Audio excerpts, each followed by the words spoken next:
at the margins of the global economy, but at the very center of its future. Please welcome to the stage His Excellency Dr. William Samoei Ruto, President of the Republic of Kenya. Karibu, Mr. President.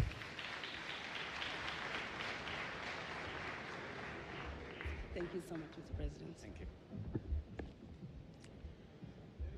Your Excellency Emmanuel Macron, President of the French Republic and co-chair of the Africa Forward Summit 2026. Excellencies, heads of state and government, honorable ministers, captains of industry, distinguished delegates, ladies and gentlemen. It is a profound honor and privilege to welcome you to the Africa Forward Summit 2026 here in Nairobi, Kenya, the cradle of humankind, the birthplace of our shared human history, and the origin of wonder. Wherever you come from, you are not merely visiting. You are returning to the very beginnings of humanity. And so, with warmth, friendship, and pride, I say to you all, welcome home. Bienvenue chez vous, karibuni nyumbani. We gather, ladies and gentlemen, at a profound, consequential moment in global affairs. The foundations of international order are being reshaped by deepening geopolitical divisions, persistent conflicts, economic volatility, climate pressures, and widening inequalities. Long-standing assumptions about global stability, cooperation, and prosperity are being tested as never before. At the same time, shifting centers of influence, changing trade alignments, and the reconfiguration of global supply chains are redefining the architecture of the world economy itself. Yet, in moments such as this, fragmentation cannot be the answer, nor isolation the strategy. The times before us demand stronger cooperation, renewed multilateralism, and partnerships grounded not on hierarchy, but in sovereign equality, mutual respect, and shared responsibility. It is not how we do it. It is in that spirit that we convene this summit, grounded in our shared conviction that enduring partnerships must not be built on dependency, but on sovereign equality, not on aid or charity, but on mutually beneficial investments, and not on extraction or exploitation, but on win-win engagements. Excellencies, ladies and gentlemen, Africa and France have a unique opportunity to forge a forward-looking partnership that delivers shared progress while advancing Africa's long-term economic transformation. Africa approaches this summit not from the margins of global affairs, but as a strategic actor in its own right, endowed with vast natural resources, expanding markets, and one of the greatest reservoirs of youthful talent and innovation anywhere in the world today. We all know, by the year 2050, 1 in every 4 people on Earth will be African. That reality alone will shape the future of labor, will shape the future of markets, urbanization, energy demand, and global economic growth. Over the course of this summit, our deliberations will focus on priorities fundamental to Africa's development trajectory and long-term prosperity. Among them, domestic mobilization of resources for Africa's development at scale, reforms of the international financial architecture, development of transport, logistics, and connectivity infrastructure, energy transition and green industrialization, and of course, youth skills development to foster creativity, innovation, entrepreneurship, and AI-driven transformation.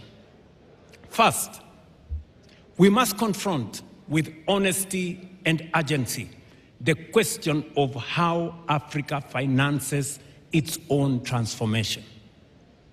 The era in which Africa's development was principally framed through aid, dependency, and unsustainable borrowing must give way to a new paradigm grounded in investment, innovation, domestic resource mobilization, and strategic partnerships built on sovereign equality and mutual benefit.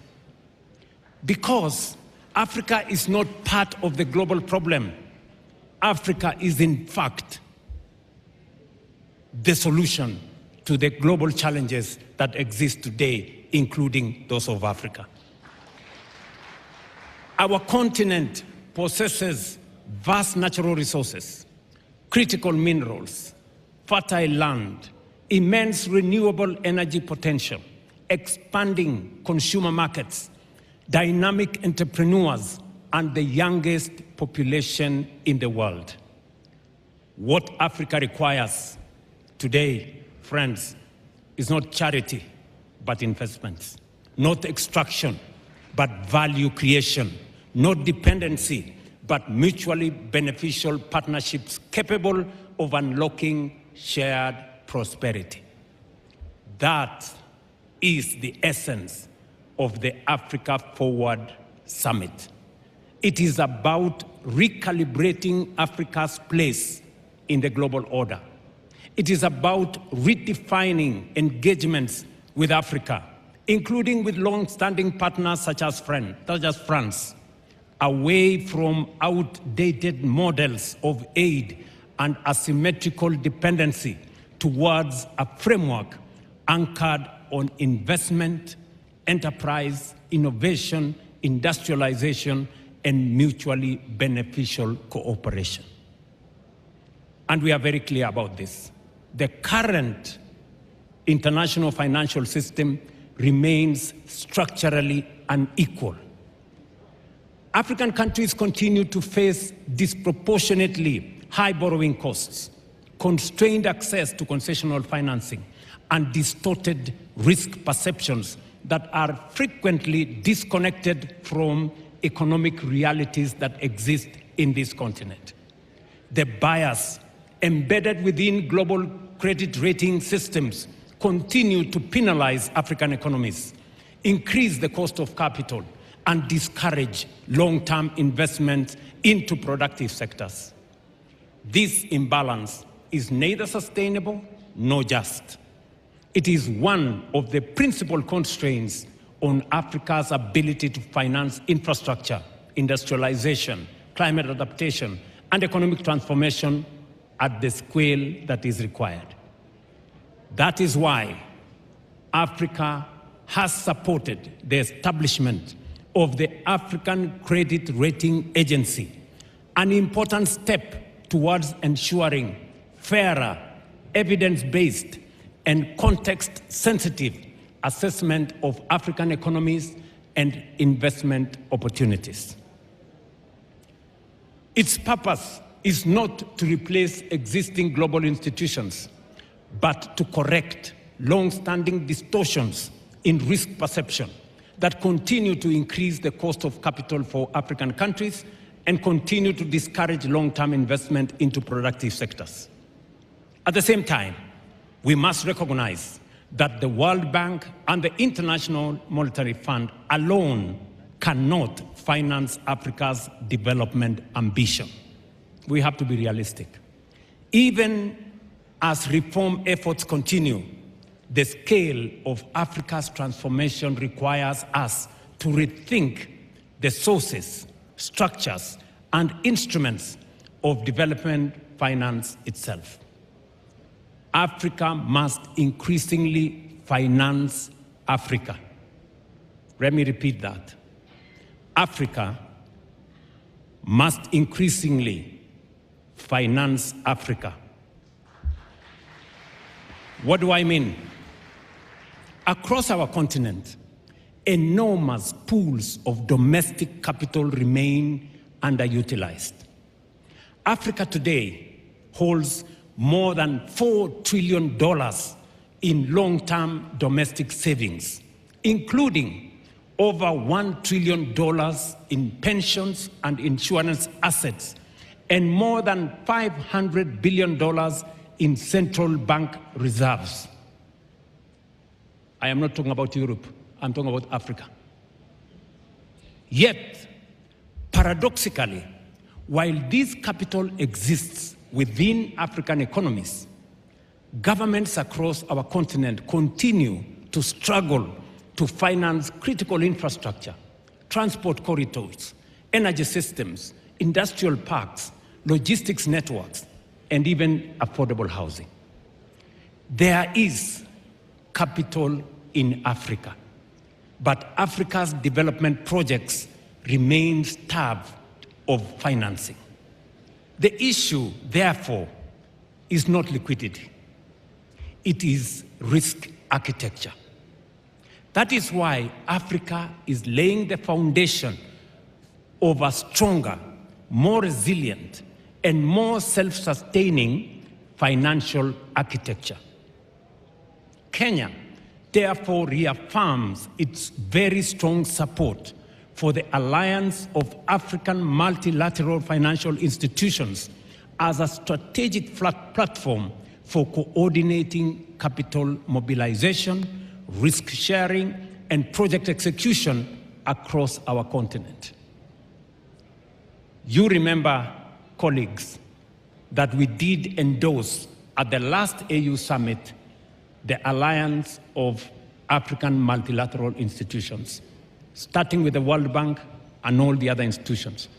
Through institutions such as the Africa Development Bank, Africa Export-Import Bank or Afrexim Bank, Africa Finance Corporation, the Trade and Development Bank, Shelter Afrique Development Bank, Africa 50, and Africa Trade and Investment Development Insurance, Africa is steadily strengthening its capacity to finance infrastructure, industrialization, trade, housing, climate resilience, and economic transformation.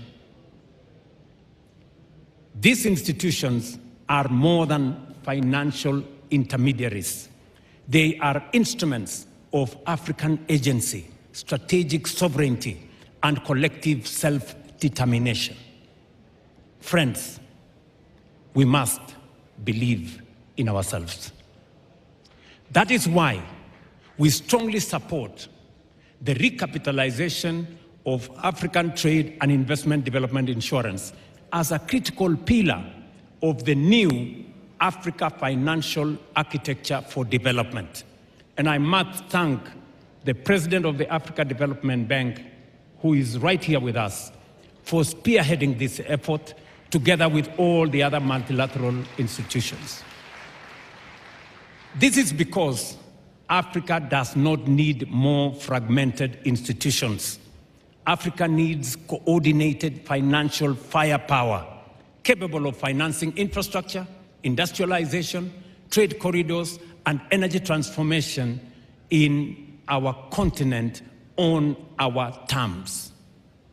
It is in this spirit that the proposed new Africa Financial Architecture and Development Framework, NAFAD, as we are calling it, seeks to align African multilateral institutions, sovereign investment platforms, pension systems, development banks, and private capital behind a coordinated continental investment strategy.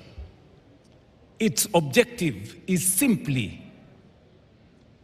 and simple but transformative: to retain more African savings within Africa and channel them into productive, bankable, and transformative sectors of our economy. NAFAD is designed to unlock long-term domestic institutional capital by creating credible project pipelines, harmonizing investment frameworks, strengthening regional capital markets, and establishing mechanisms that de-risk strategic public investments. By lowering risk and risk perception and improving project preparation, African pensions and insurance funds will be better positioned to invest confidently in infrastructure, industrialization, energy, housing, and regional connectivity projects across our continent. And by the way, I am still talking about resources that are African, our own resources. Ultimately, NAFAD represents Africa's collective effort to build financial sovereignty by aligning African institutions, African savings, and African capital markets behind Africa's development priorities. And Kenya has already begun implementing the elements of this vision through the establishment of the National Infrastructure Fund, a platform designed to mobilize long-term domestic capital into strategic national projects. Already, our new National Infrastructure Fund has mobilized approximately $1 billion in the last 4 months, demonstrating the enormous potential that exists within African economies themselves. And this is money we have just mobilized here in Kenya.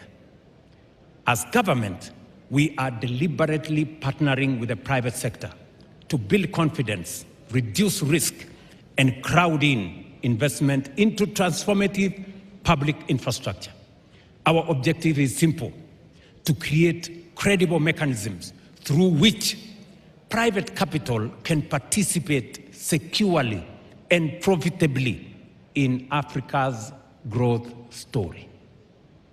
Kenya's experience demonstrates what domestic resource mobilization can achieve. Over the last 3.5 years, we have mobilized nearly $4 billion locally for our affordable housing program. Through innovative domestic financing mechanisms, we are investing in housing, creating jobs, supporting enterprise, and expanding home ownership, while restoring dignity to millions of Kenyan citizens. This experience demonstrates a fundamental truth: Africa can generate substantial development resources internally when institutions are strong, policies are credible and predictable, markets are trusted, and citizens themselves become active participants in nation building. Excellencies, infrastructure development remains one of the most decisive foundations of Africa's economic transformation and continental integration.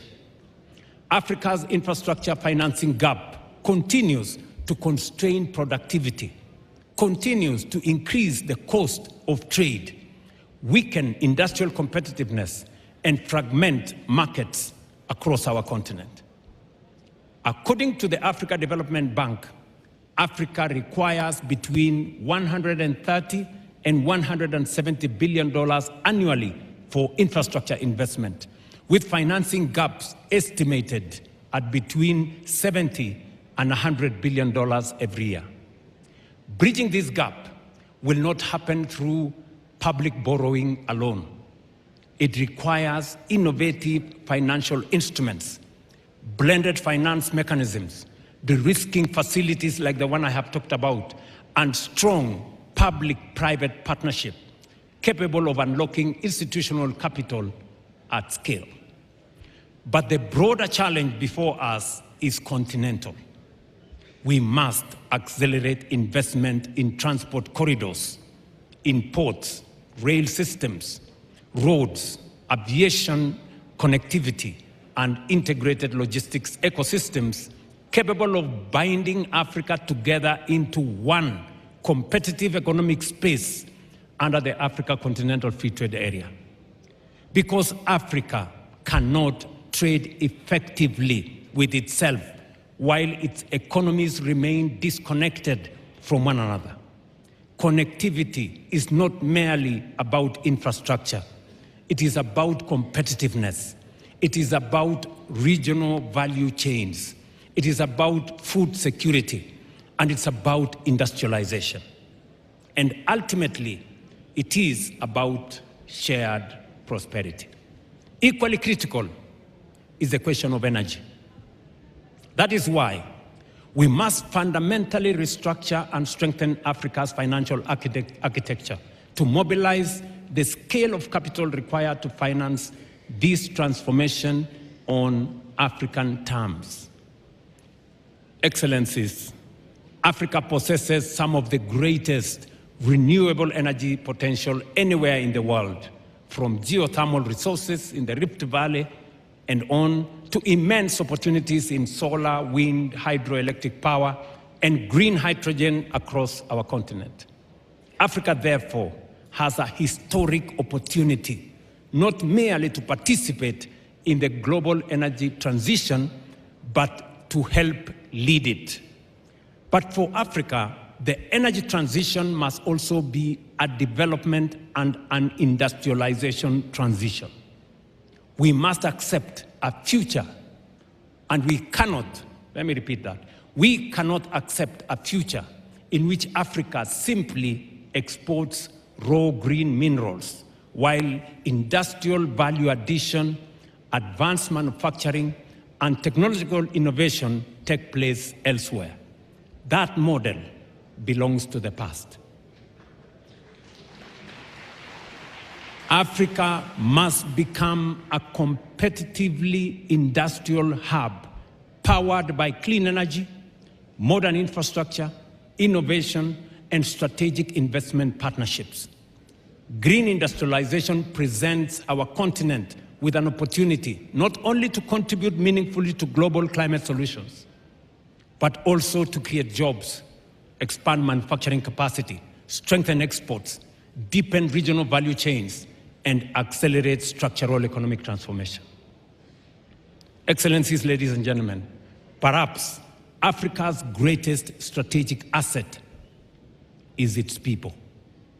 This demographic and the demographic reality that it presents will profoundly shape the future of labor markets, the future of technology, urbanization, consumption, innovation, and of course, economic growth.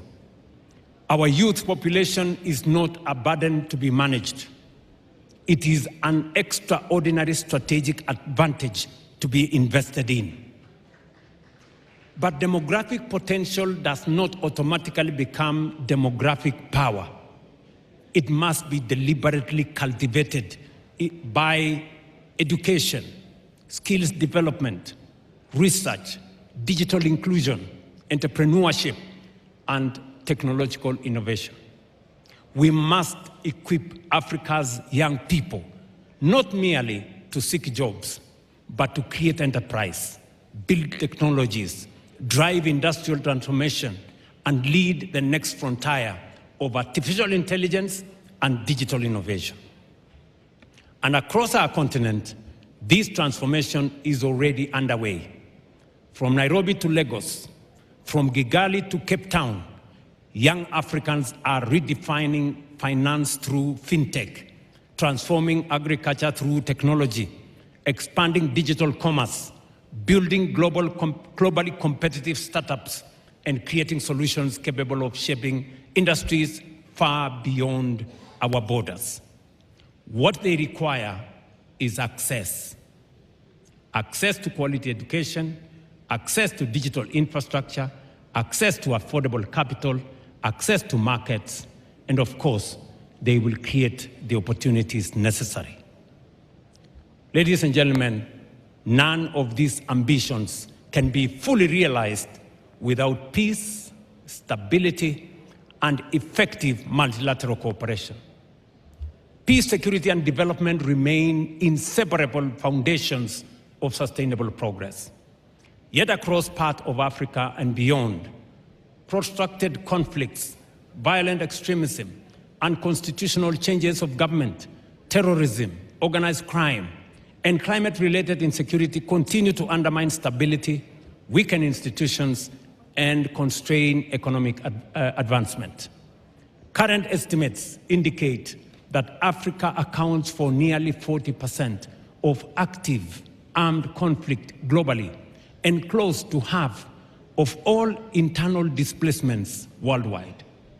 These figures underscore both the scale but also the urgency of the challenges confronting our continent. We must therefore reaffirm our collective support for African-led peace and security mechanisms, including the Africa Union Peace and Security Architecture, predictable financing, institutional capacity, and international cooperation in support of lasting peace. But lasting peace cannot be secured through military response alone. Peace requires confronting the structural drivers of instability: poverty, exclusion, unemployment, inequality, weak institutions, climate vulnerability, and the absence of economic opportunity, particularly for young people. That is why strengthening Africa's strategic autonomy in matters of peace and security remains an imperative. And it is why we reiterate with clarity and conviction the urgent necessity of reforming global peace and security governance, particularly the United Nations Security Council. It is both indispensable and unconscionable that a continent of nearly 1.5 billion people, represented by 54 sovereign states and constituting one of the largest blocs within the United Nations, continues to remain excluded from permanent representation on the Security Council. Such inequality, ladies and gentlemen, such inequality erodes legitimacy, undermines credibility, and diminishes confidence in multilateral systems itself. No global governance architecture can credibly claim to be democratic, to be representative, to be just, or fit for purpose, while a substantial part of humanity remains absent from the table where the world's most consequential decisions are made.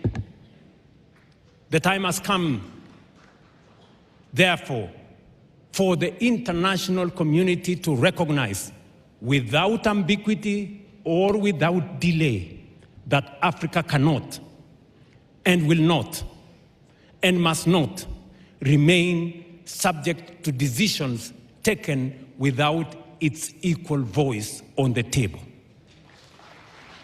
The reform of the Security Council is not merely an institutional adjustment.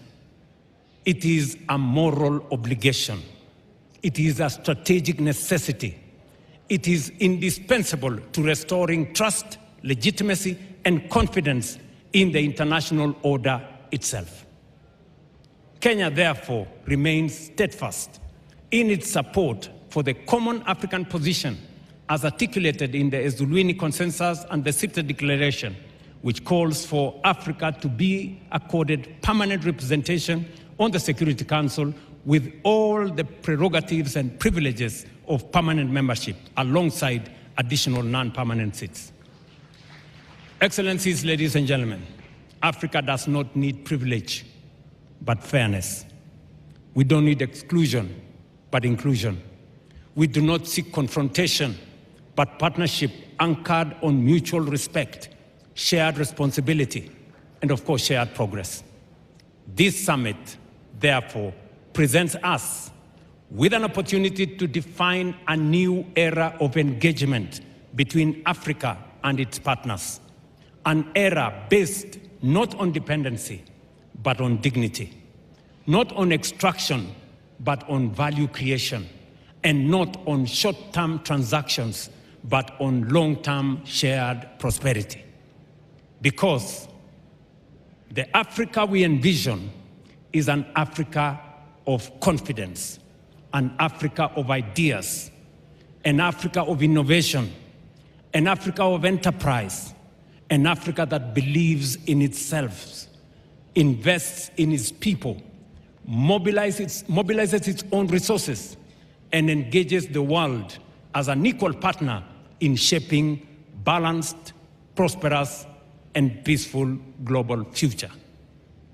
Africa is rising, determined to shape its own destiny, and increasingly prepared to shape the future of the world itself. That is the Africa Forward agenda. An agenda grounded not on dependency, but in sovereignty. Not in vulnerability, but in resilience. And not in limitation, but in possibility. That is the Africa whose time has come. Excellencies, ladies and gentlemen, Kenya is deeply honored to co-host this summit here in Nairobi. We look forward to productive deliberations, practical outcomes, and enduring partnerships capable of advancing prosperity, stability, dignity, and shared progress for our people and for future generations. I thank you for your kind attention. Thank you very much.